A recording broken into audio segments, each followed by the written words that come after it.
Привет, привет! Ловите от меня подборочку классных фильмов на вечер, на выходные для хорошего настроения.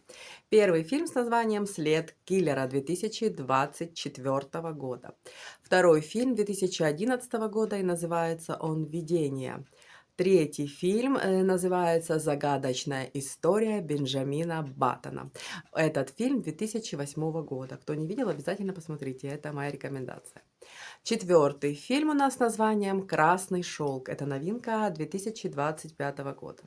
И пятый фильм, конечно, это классика жанра. Он 1960 года и называется он «Психо». Это ретро-ужасы, поэтому кто любит этот жанр, обязательно посмотрите, с чего начинались настоящие ужасы. Поэтому приятного просмотра. Буду благодарна за подписку и лайк. И до следующей встречи. Пока-пока.